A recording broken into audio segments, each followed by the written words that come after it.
Hai Sobat Investor semua, jadi di video ini gue spesial banget kedatangan tamu ya, seorang investor yang lebih berpengalaman ketimbang gue juga ya dalam berinvestasi dan hari ini pengen sharing-sharing nih soal binary option gitu. Kira-kira sudut pandang dia gimana sih gitu, apakah beda dengan gue? Nah, kita sama-sama tanya aja yuk ya. Halo Drew, apa kabar? Halo Jess, baik-baik. Gimana kabar Jess? Baik, baik. Lu juga kayaknya sehat-sehat aja nih. Sehat, aman, aman, amin. Iya, jadi BTW ini kan emang kabar-kabar akhir Hmm. ini tuh lagi rame soal binary option, terus juga udah ada salah satu tersangka itu ya, yang berinisial I, ya. Kayaknya yang Mm-mm. kemarin flexing-flexing. Menurut lo nih, binary option ini sendiri gimana sih? Oke, binary option lagi rame. Nah, sebelum mulai gue tanya dulu, lu ikut-ikutan juga gak? Enggak, gue nggak ikut-ikutan sih binary. Oh, Karena aman nih. karena menurut Nah, gue dia ilegal kan, jadi kalau gue kesana hmm. tuh agak-agak masih takut gitu loh. Dan ternyata banyak fakta yang terungkap. Oke. Kalau lo sendiri Jadi, gimana? ya, kalau binary ini kan sebenarnya kan namanya juga binary gitu kan. Biner itu artinya kayak kayak 50-50 gitu lah. Nah, Hmm. jadi ibarat lu seperti kalau lu masuk ini ibarat lu kayak melempar koin gitu. Ada koin koin gopek itu koin 500. Kan ada angka 500 sama burung Garuda kan. Nah, Betul. lu flip koin itu lu tebak gitu. Kan lu tebak apa Jess Garuda? Gue tebak angka 500 nya yang keluar. Nah, kalau tebakan lu bener, nah lu menang gitu. Kita kita ini nih ngebet nih berdua nih. Ya. Tebak-tebakan. Nah, sebenarnya prinsipnya itu 50-50 itu kayak gitu. Nah, tadi yang lu bilang ya ilegal. Nah, tadi yang inisialnya I itu influencernya. Iya, Sebenarnya dari yang gue tahu sih, gue sih nggak terlalu ngikutin sebenarnya oke. binary itu, karena gue pribadi dulu udah sempet juga coba-coba binary ini. Gue pernah, Oh, oke. tapi untungnya ya loss nggak banyak sih, cuma ya 500.000 gitu. Iseng-iseng lah, iseng-iseng gitu. Oh, Terus, wah ini kayak gue rasa nggak cocok nih kayaknya sama gue, nggak bener lah ini. Karena kan mesti tebak-tebakan kan, tebak-tebakan 1 menit ke depan dari harga sekarang, misalkan sekarang 80, semenit ke depan lu tebak, oh pasang nih 90, berarti dia harus di atas 90, baru lu untung. Kan kayak gitu kan kurang lebihnya ya. Nah, ya. eh, si influencernya itu sendiri, sebenarnya dari video yang gue lihat ya, dia sendiri udah bilang kalau binomo ini sebenarnya emang ilegal gitu. Ilegal, dia sendiri ngaku. Nah, cuma di situ dia bilang, cuma tenang aja, karena ini perusahaan yang udah terdaftar di luar negeri. Nah, Iya. ujung-ujungnya kan alibinya itu, ya semua perusahaan terdaftar sih. Nah, kalau lu lihat Binomo sebenarnya, gue sempat searching di Google, si Binomo ini perusahaan pusatnya, itu itu terletak di eh, negara kecil sebenarnya. Itu kayak negaranya itu satu pulau doang. Namanya tau gak apa? Apa? Mungkin lu belum pernah dengar. Saint Grenouille and Vincent. Oh, kayaknya gue pernah dengar deh. Nah, itu Tapi kalau lihat jarang sih. Google Maps, kalau lihat Google Maps itu di atasnya Amerika Selatan, Brazil. Nah, Itu itu di pulau atas kecil nggak pulaunya sih tuh itu? sedikit. Pulau kecil, iya. Iya kan? Nah, Nah, di situ. nah itu sebenarnya itu salah satu cara kita ngecek sih kalau perusahaan tuh didirikannya di situ. Nah, itu mesti tanda kutip hati-hati sih. Nah, apalagi nggak terdaftar gitu kan. Kalau di Indonesia kan sebenarnya yang mengatur seperti instrumen binomo yang which is di dalamnya forex gitu kan, itu kan sebenarnya Bapepti. Nah, Iya. Bapepti sendiri juga nggak ada gitu ketentuan ini legal gitu atau apa, nggak ada. Iya sih. Terus ya perusahaannya terdaftar tapi di negara-negara yang nggak jelas kayak gitu gitu. Oh, oh. Dan itu Iya. udah banyak kasus sebenarnya.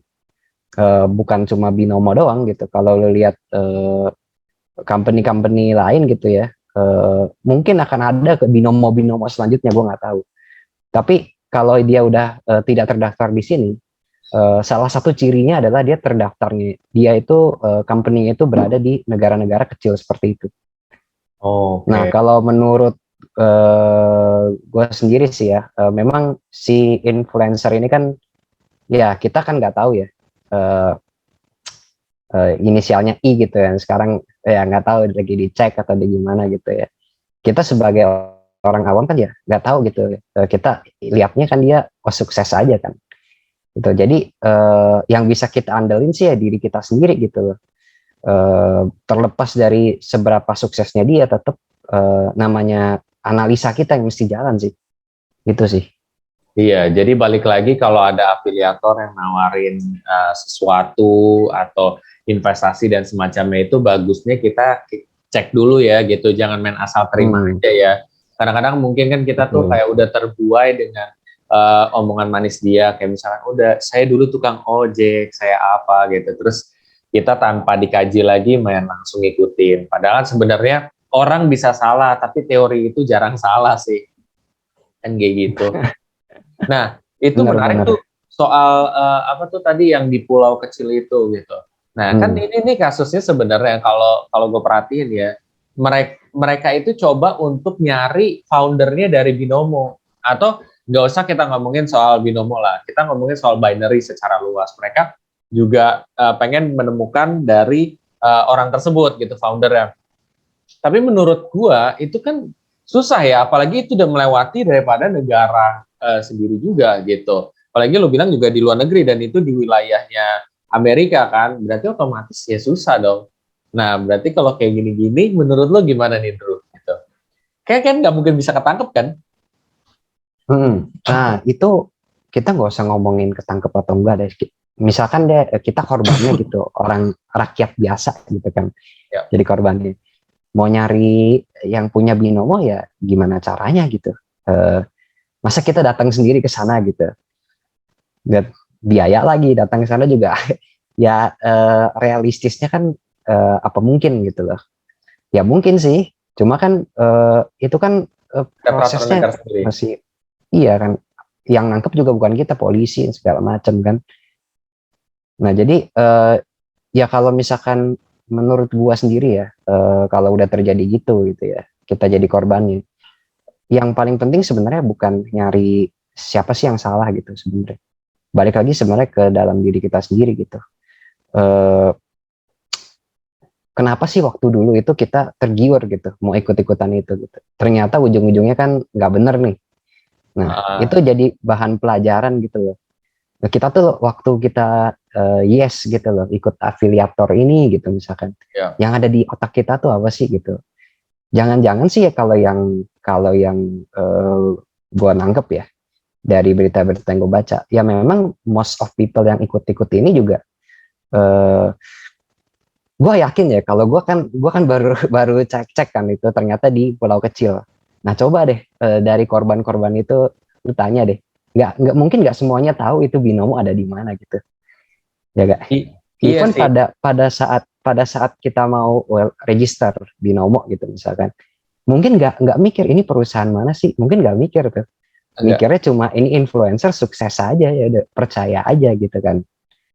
Ya padahal, nah ini juga sebenarnya salah satu masalah juga sih. Zaman sekarang kan investasi itu kan di aplikasi kan, kebanyakan lebih mudah kan. Iya. Nah kalau lu kembali ke 10-20 tahun yang lalu, ketika aplikasi belum ada, investasi itu sebenarnya sebelum kita mulai, sebelum kita masukin duit, itu kan ada terms and condition sebenarnya. Iya, mungkin mereka nggak merhatiin itu tuh.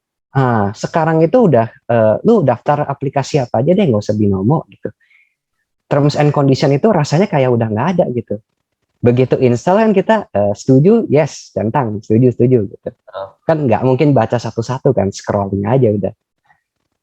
Nah, jadi anggaplah mereka mau nakalin di terms and conditionnya pun, mungkin kita juga nggak baca gitu. Iya. Apalagi mereka terms and conditionnya dibikin rapi gitu.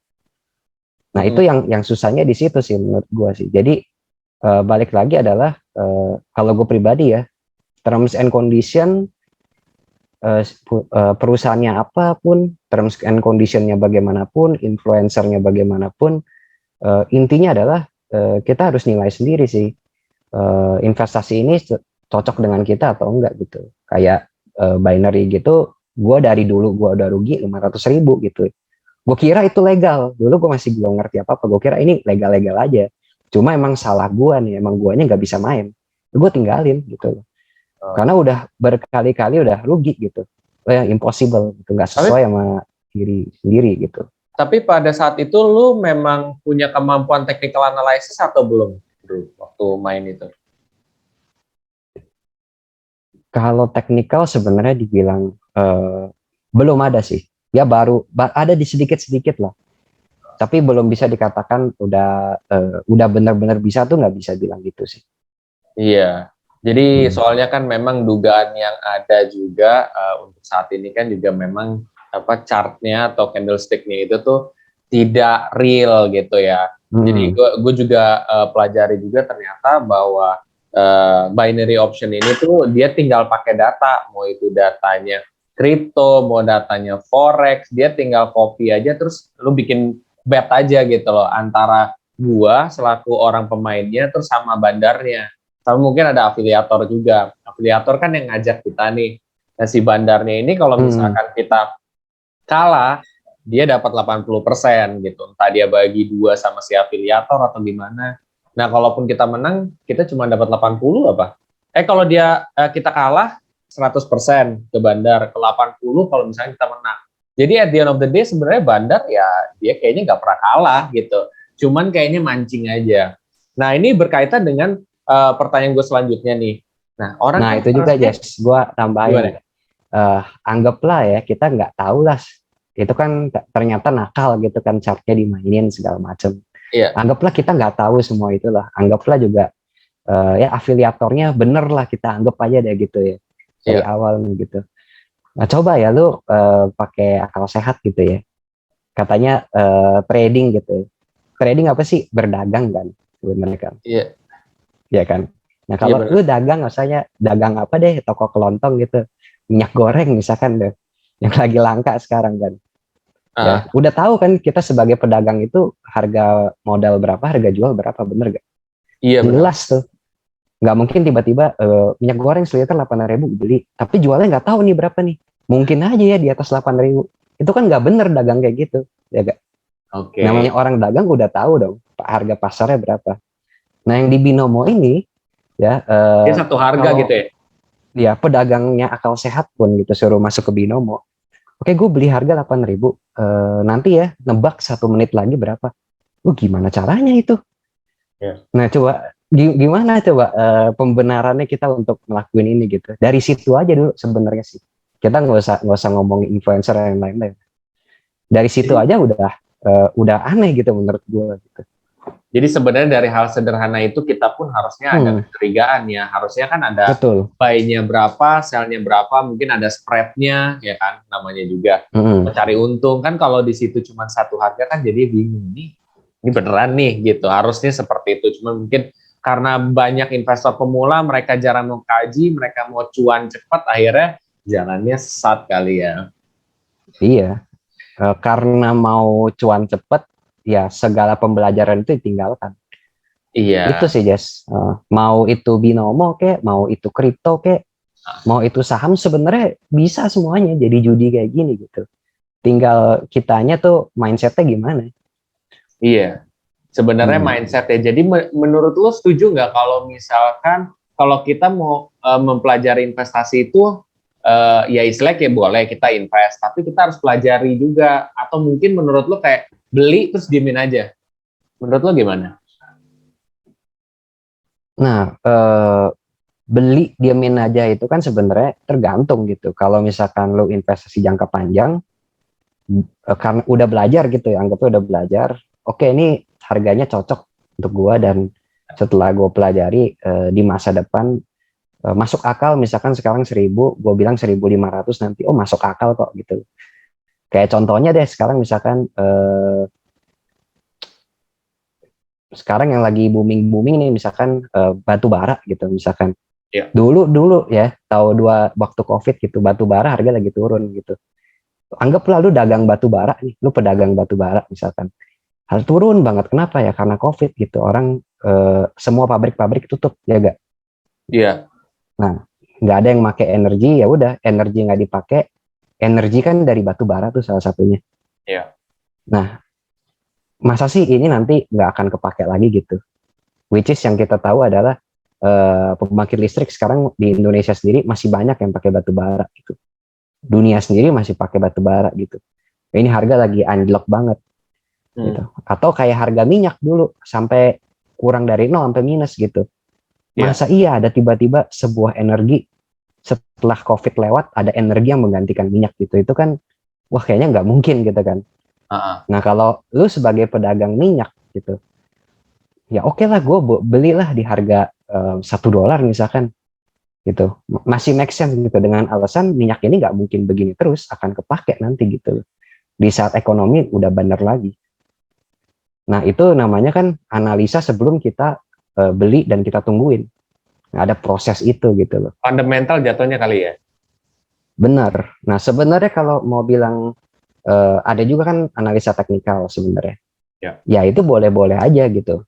Nah cuma bedanya analisa teknikal misalkan di saham gitu ya. Kita beli sahamnya atau beli apapun itu, kita tungguin kan terserah, nggak ada batas waktunya kan. Iya, bisa floating loss lah ya. Iya floating loss ya tungguin aja gitu, sabar. Kalau binomo dibatasin waktunya. Nah itu problemnya di situ. Jadi ada time limitnya gitu ya. Dan gue juga sebenarnya udah mempelajari juga soal forex gitu, dan ternyata forex tuh hampir sama tapi dia nggak ada time frame-nya ya gitu. Kayak misalkan berapa menit kemudian harus gimana gitu, enggak. Tapi ya ada namanya margin call gitu kan. Kalau misalkan lo boleh floating loss tapi jangan lebih daripada nominal yang lo investin ini. Gitu. Jadi ya, sebenarnya itu kan membatasi resiko sebenarnya kan. Tujuannya kan. Membatasin resiko. Nah, menurut lo nih ya, untuk seorang afiliator, misalkan nih, gue mau jadi afiliator, itu langkah pertama yang mesti gue ketahuin itu adalah gue pilih yang emang udah legit di dalam negeri gue, atau emang yang di luar negeri, ya udahlah nggak apa-apa gitu terdaftar. Setelah dengan adanya kasus ini, menurut lo gimana nih? Yang harus tindakan seorang afiliator setelah ada kasus ini, pembelajarannya? Nah, sebenarnya kalau gue nggak terlalu masalahin regulasi sebenarnya, karena sekarang kita lihat deh regulator sendiri kayak OJK gitu ya, kan sempat terjadi salah satu kasus reksadana tuh beberapa tahun yang lalu kan, itu milik pemerintah loh, ya milik pemerintah, inisialnya J itu depannya. Oh itu. Ya punya BUMN, ya punya pemerintah, otomatis dong diawasi OJK dong. Ya. Terregulasi lagi. Itu aja sekarang susah gitu. Dan keluarga gue ada yang kena itu. Oke. Dan itu pembayarannya ya dibalikin, cuma ya bertahap lah, bertahun-tahun gitu loh. Nah, yang sudah terregulasi aja seperti itu gitu. Gimana yang nggak terregulasi? Gitu. Nah, jadi intinya kalau gue pribadi regulasi oke, cuma the most important adalah buat afiliator adalah ngerti dulu gitu loh, ini benar atau enggak gitu. Jadi bisa dua macam nih, satu afiliatornya sendiri dia nggak ngerti, dia nggak evaluasi ini benar, dia kagak ngerti, ya udah tawarin aja, udah untung nih, yang penting untung lah gitu. Dan dia nggak mikir ke depannya bakal merugikan orang atau enggak. Nah, yang kedua dia ngerti, kayak misalkan kemarin binomo kan setiap lossnya baru dia dapat untung kan, setiap orang yang diajakin rugi dia untung. Mungkin dia udah ngerti ini dan sengaja dijalanin juga gitu. Nah kalau yang pertama tadi yang belum ngerti, yang emang main asal-asal jadi afiliator aja,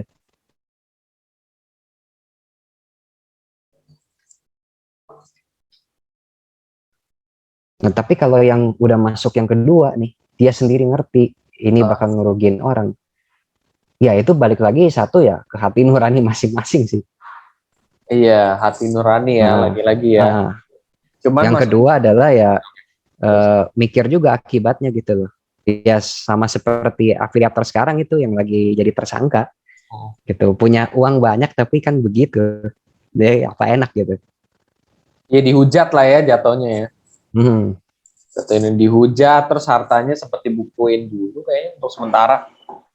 dicek-cek. Jadi kayak itu cuman short term doang kali ya kalau kayak gitu-gitu. Mendingan ya yang teregulasi aja seperti yang lo bilang, yang teregulasi aja bisa bermasalah, apalagi yang nggak teregulasi gitu. Ya kan? Kayak yang produk Hmm, J itu kan, itu juga teregulasi tapi ada masalah gitu. Jadi teregulasi itu pun juga tidak bisa dikatakan 100% aman ya. Pasti investasi itu ada resiko, benar nggak? betul, betul. Namanya udah kita punya uang sendiri gitu ya, ya itu adalah tanggung jawab kita lah. Tanggung jawab kita untuk jagain duit kita gitu. Nggak usah berharap dengan orang lain, dengan regulator lah. Iya. Lebih lebih lebih enak ya mengandalkan diri kita sendiri untuk jagain. Gitu. Nah, ngomongin soal diri sendiri nih, berarti sekarang coba nasihat buat para yang kena nih korban-korbannya. Itu kira-kira apa yang mesti mereka lakukan kalau seandainya mereka belum masuk ke sini, terus juga kalau mereka udah masuk, apa yang menurut lo mereka harus lakuin? Ya kalau mungkin ini bukan cuma buat binomo ya, tapi nextnya adalah Ya, next binomo selanjutnya. Gue ya, yakin masih banyak yang kayak gini gitu. Apalagi sekarang kripto lagi tren, ya, ya kan? Kripto itu lebih parah lagi itu. Nggak ada yang bisa ngeban itu. Binomo masih bisa di-ban sama apa Menkominfo misalkan masih bisa website di-ban. Kalau ya, kripto itu udah nggak bisa di-ban itu. ya Gitu. susah. Nah, jadi yang paling penting adalah buat yang belum masuk, ya eh, kita udah tahu ada kasus seperti ini gitu ya. Nanti misalkan ada platform lain yang mirip caranya seperti Binomo ini ya kita lihat dulu gitu loh. Apakah ini mengulangi seperti Binomo lagi uh, cara-caranya gitu ya. Ya, Uh, Dilihat perusahaannya di mana, teregulasi atau enggak. Terus ya yang paling penting adalah kitanya sendiri bisa agak gitu untuk trading atau investasi dengan instrumen yang seperti ini gitu. Ya kalau mau, misalkan gue nggak percaya nih binomo kayaknya bener, nggak apa-apa coba aja gitu loh. Kecil-kecil aja dulu, 100.000 lah gitu atau 200.000, masukin pelan-pelan gitu loh. Nah itu ntar bisa dirasain kan gitu gimana kan. iya Dan kalau hasilnya. bisa ya kalau bisa adalah ya ada juga sebenarnya si binomo itu ada nakalnya juga. Duit kecil dia untungin dulu katanya gitu sih. Duit kecil ya dikasih untung Dugaannya nanti lah udah ya. makin gede ya dibikin loss gitu. Tapi Nah kalau kayak orang gitu sih yang sebenarnya. psikologinya mungkin udah terlatih, dia nggak akan kepancing, dia langsung escape, bandarnya mungkin bisa kalah. Cuman kan rata-rata orang nggak bisa ngontrol kan. Ya namanya orang pemula, wih gue dapat Hmm, cuan gede. Nah mungkin mereka tuh awalnya kayak gitu, awalnya wah 100.000, sejuta, 2 juta untung nih, langsung mungkin tembaknya 100 juta, 200 hmm. juta, langsung deh, jebret, hilang. Nah yang paling gampang sebenarnya sih kalau mau aman ya cari yang terregulasi gitu. Itu yang paling gampangnya sih sebenarnya. Oh itu kalau udah terregulasi udah dilihat ya udah lewat satu Satu step satu aman. macam iya satu step. Oh ini udah oke lah udah regulasi. Nah sisanya berarti tinggal ngandelin diri kita sendiri untuk analisa gitu. Saran gue sih begitu ya buat yang emang pemula yang belum pernah ikut-ikutan gitu. Nah buat yang udah masuk dan udah kena batunya gitu si binomo ini ya eh, bisa dipelajari. Jangan ngelihat binomonya gitu ya. Yang kita bisa pelajari dari oh nanti next time ini kalau ada eh, apakah istilahnya gitu ya investasi kayak trading kayak Ya, dengan sistem tebak-tebakan dalam jangka waktu yang sangat pendek ya binomo kan kayak gitu kan ya. binary kan jangka waktunya pendek dan kita harus nebak nah itu mesti hati-hati tuh. Jadi cara bermain mereka itu yang mesti kita ingat baik-baik gitu jangan jangan jatuh ke lubang yang sama Hmm. gitu. Jatuh kayak judi bola ya. Benar benar Siapa nih yang menang benar. nih? Gitu. Kalau menang dapat segini, ini kalah dapat segini. Jadi bukan trading ya Hmm. jatuhnya itu ya kayak gitu. Ya, itu jatuhnya financial betting kan, berjudi dengan tebak-tebakan harga gitu. Mirip juga di kampung gitu, gue diceritain sama teman gue. Kalau judinya orang pinggir jalan gimana? Dia nebak mobil yang lewat abis ini plat nomornya ganjil atau genap. Oh Kan gitu. sama kan, binary kan itu Iya namanya kan, binary, kalau nggak pernah tahu ya. 50-50. Iya kan? Nah yang kayak gitu-gitu tuh. Iya, makanya orang-orang juga mesti kayaknya dapat pelajaran edukasi finansial tuh lebih gitu ya. Memang sih gue Hmm. sekarang ngelihat banyak orang yang antusias terhadap investasi juga. Bahkan kalau gue ngelihat ya di data OJK itu naik lebih dari 80% apa ya untuk investor juga gitu. Dan kripto naiknya gede banget gitu. Ya kalau kita lihat dari segi positifnya mungkin mereka udah mulai riset nih soal investasi. Cuman mungkin banyak juga yang ke jalan yang sesat gitu ya. Jadi kalau kayak gini-gini, menurut gue kayaknya mereka harus riset apapun yang mereka investasiin. Karena takutnya kalau lu misalkan mulainya masih dari awal nggak apa-apa, tapi kalau lu udah terjerumus dalam itu susah keluarnya gitu. Ya Yang kayak bahaya akhirnya itu dibikin ketagihan itu sebenarnya yang paling bahaya itu. jadinya ketagihan. Gue nggak tahu ya kalau lo trading gimana ya, apakah lo ketagihan ketika lo dapat profit atau gimana? Atau lo bisa ngontrol dulu sebenarnya?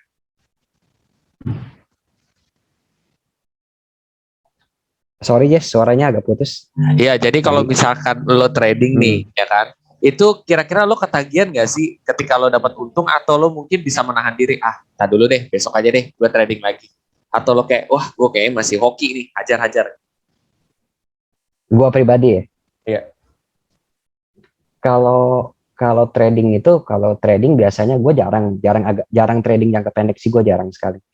Tapi biasanya kalau trading itu ya gue udah tetepin beli beli misalkan beli di 100, oke, kurang lebih harga 150, kurang lebih ya mau jual gitu. Oh udah nyampe nih 150, ya udah, eh, mungkin bisa gue tungguin lagi nih. Kayaknya masih naik nih. Oke, tapi gue tungguin, tapi gue tetap pasang batas bawah gitu. Misalkan Oh, stop loss. eh, ya, trailing stop lah. Misalkan pasang 140 dah. Apapun yang terjadi, kalau gue tungguin ternyata dia jatuh nyentuh 140, gue jual semua. Kalau gue kayak gitu.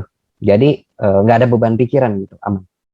Oh iya. Karena jatuhnya trading kan nggak tahu gitu. In long term gimana? Beda kalau investasi, ya lebih long term ya viewsnya.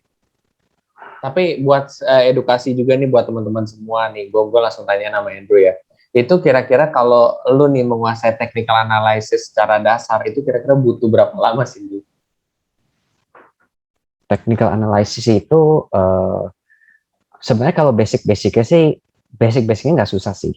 Mungkin ya 1-2 hari udah bisa basic-basicnya. Cuma kan indikatornya itu setahu gue kan banyak ya. Gue sih nggak ahli sih. Cuma ya suka belajar aja kadang-kadang gitu. Indikator sebenarnya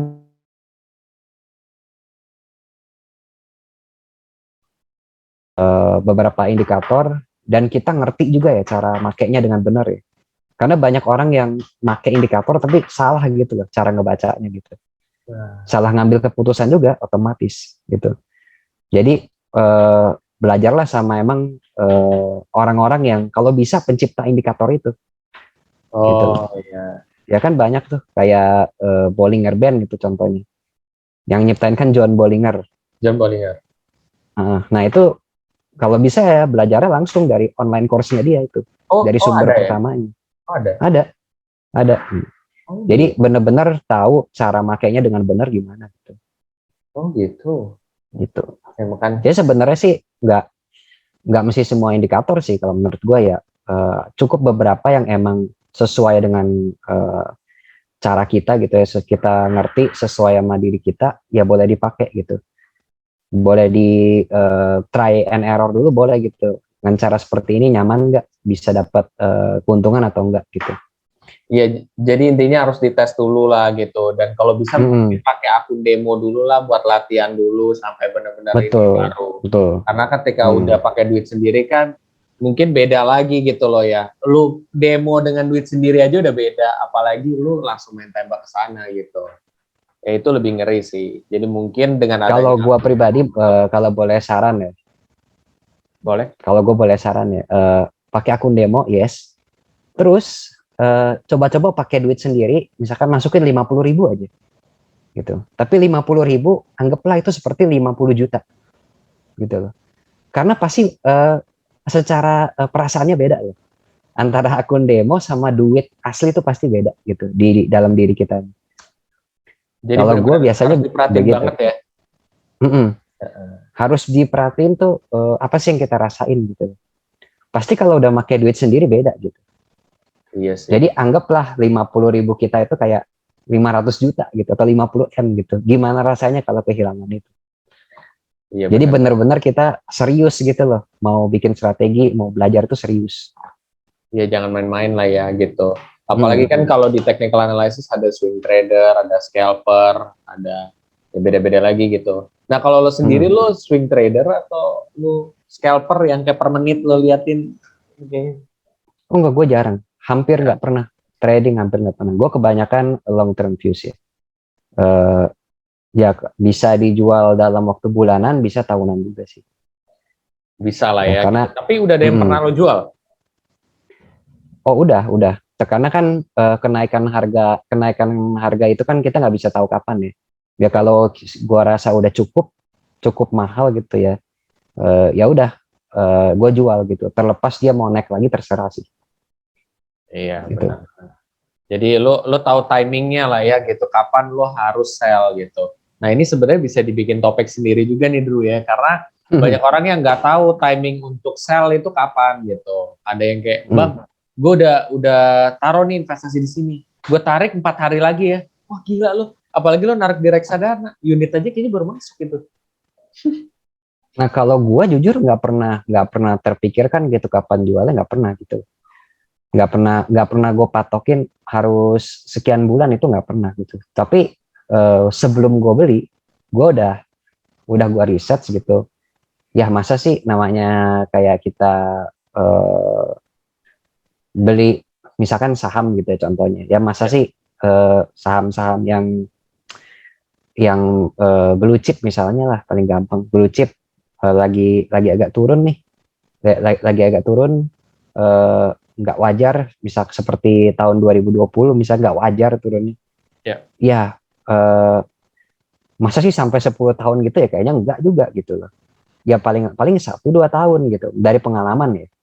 Biasa dari pengalaman sih 2 tahun 3 tahun gitu. Biasanya sih begitu. Tapi Nah balik tapi nggak menutup kemungkinan lebih cepat dari itu ya. Nggak iya ada yang tahu. Gitu. benar. Balik lagi ke psikologi kita harus sudah siap dengan penurunan. Terkadang kan kita udah terpatok, wah setahun nih 30% nih. Ternyata tahun depan cuma dapat 10% atau bahkan lagi minus. Nah itu kan mungkin yang harus dibenerin psikologi kita juga gitu loh. Kapan Iya. untuk masuk kita nggak ada investasi yang menjamin 100% bakal sama kan gitu. Itu mungkin mindset yang harus dibenerin sama orang-orang gitu. Mungkin ini terakhir nih Benar. Drew ya. Itu Oke. pesannya nih buat para apa namanya? Para investor-investor yang mungkin baru masuk, sekarang baru terjun, itu tuh seperti apa gitu. Langkah pertama yang mereka harus lakuin itu apa sih gitu loh, untuk ya istilahnya satu, terhindar dari investasi bodong. Kedua juga mungkin mereka bisa jadi investor yang lebih baik nih gitu ke depannya. Apa sih langkah yang menurut lo tepat? Pertama tadi jelas ya, belajar untuk menganalisa sendiri gitu. Ya pertama otomatis harus baca dari banyak sumber, mau nggak mau itu ya, karena kita nggak tahu apa-apa ya. Nah, tapi dari banyak sumber itu eh, lebih bagus lagi kalau ada teman yang lebih experience, pengalaman gitu ya. Ya kita tanya aja gitu, dari sumber yang kita baca kita bandingin, kita tanya ke mereka. Nah cari orang yang berpengalaman. Gue pribadi jangan sama influencer kalau menurut gue. Menurut gue ya, Gue, nggak kalau bisa jangan sama influencer dulu, tapi kalau bisa ya sama ya orang yang emang bener-bener investasi gitu loh. Kayak ada mungkin tuh punya teman ada pengalaman atau lah ya. saudara, iya teman atau saudara yang memang dia itu terbukti memutuskan keputusan investasi itu dari dirinya sendiri gitu. Dan ada hasilnya. Nah kalau ketemu orang yang kayak gitu tuh lebih bagus gitu. Jadi objektif nasehatnya gitu. Karena kalau influencer kita nggak tahu dia afiliasi siapa nih. Bisa Gitu jadi kan, mungkin dia nggak biasa tahu. ngebahas apa terus tiba-tiba ngebahas investasi, akhirnya dia Nah, nggak ngerti kan, itu bisa sesat. ya kan banyak tuh tahun-tahun lalu ya tiba-tiba muncul influencer investasi saham gitu. nggak tahu tiba-tiba muncul lah gitu kan. Nah, Iya jadi benar. satu ya belajar belajar dari sumber yang benar. Nah, yang kedua kalau udah belajar kita udah paham apa yang kita pelajari, terus kita terapkan dong. Nah, kita Nah, terapkan nggak tentu semuanya cocok gitu loh. Bahkan sesama fundamental gitu ya, gue sama teman gue sesama investor fundamental, kita bisa berbeda pandangan dong. Gitu, karena emang gue nggak cocok pakai caranya dia gitu. Mungkin risk profile dia beda, risk profile gue ya beda lagi sama dia gitu. Jadi iya udah benar. ngerti pun uh, boleh diskusi tentu sesama technical analis misalkan sesama investor yang mungkin lebih ke fundamental boleh gitu ngumpul ngobrol, tapi dicoba lagi gitu loh dengan pelan-pelan ya, coba pelan-pelan lihat gitu ya, Lihat gak usah hasil. uang gede, duit kecil dulu. Cocoknya yang mana gitu loh. Gua sendiri yakin bahwa setiap orang itu pasti ada cara dia sendiri gitu.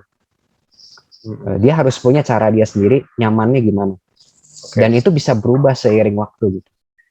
Nggak usah kita terpatok pada satu teori atau satu orang, dia ngajarin A, dia ngajarin B, nggak usah terpatok gitu. Kita Harus bisa open minded combine lah ya. itu semua. Open minded. Kita bisa combine itu semua dan akhirnya kita dapat ini cara gua gitu. Emang gua beda sama yang lain nggak apa-apa, tapi ada hasilnya nih gua selama ini nih. Misalkan setahun 2 tahun yang lalu, oh gue dengan cara ini ada hasilnya. Coba Ya. lagi. Nah gitu. Ya. Itu sih menurut gue. Dua hal Oke. itu aja. Jadi itu hal penting banget guys. Jadi dimanapun kalian misalkan mau belajar, perhatiin dulu orang ini tuh siapa gitu. Pastiin jangan ngasih informasi yang sesat. Ya mungkin dia cuma emang dapat endorsan doang gitu. Pastiin dia memang udah pernah ngalamin atau mungkin dia emang suka ngebahas kayak gitu gitu.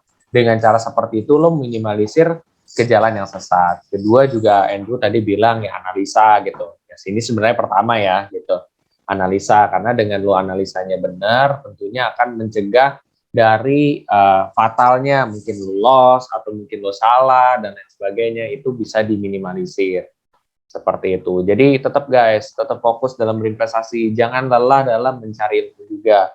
Gue pribadi sampai sekarang juga masih belajar, bahkan gue sekarang lagi belajar bandarmologi, kemarin baru selesai trading juga gitu ya. Oh, mantap, mantap. Ya, jadi gue terus cari ilmu, Andrew pun juga seperti itu. Jadi nggak ada beda sih di antara kedua kita ini gitu loh. Ilmu tuh saking luasnya, kita yang kita lihat tuh mungkin cuma segini kali. Padahal sebenarnya udah gede banget gitu. Seperti itu. Oke, itu aja teman-teman semua. Mungkin gue tutup dulu sama Andrew. Mungkin kalau kalian suka, kalian bisa komen aja di bawah nih gitu. Bilang, Andrew gimana nih gitu. Makasih banget atau apa gitu. Ya bisa lah gitu. Atau mungkin Andrew ada yang mau lo promoin di sini? Sorry, kenapa Jess? Ada yang lo mau promoin mungkin? YouTube channel mungkin Andrew udah ada? Wah, belum ada nih. Mudah-mudahan soon, mudah-mudahan nih. Masih berguru dulu sama Jason. Oh iya. Nah nanti kalau udah ada, Ya, lo bisa ikutin aja. Ada boleh, mungkin apa boleh. lagi? Instagram nggak ada? Ya mungkin ya itu aja sih pesan gue tadi sih. Ya investasi itu ya ibaratnya yang bener lah gitu. Jangan jangan cuma kita sesaat mau untung cepat, mau untung banyak. Ketika kita mau untung cepat dan banyak, biasanya itu awal dari kena investasi bodong. Itu aja sih pesan gue.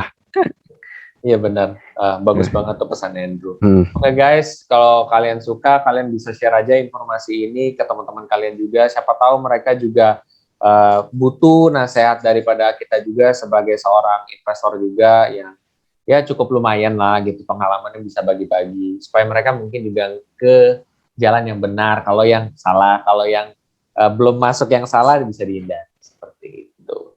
Bila mana suka, kalian bisa subscribe, like, dan komen di video ini. Sampai jumpa di video selanjutnya. Terima kasih. Thank you.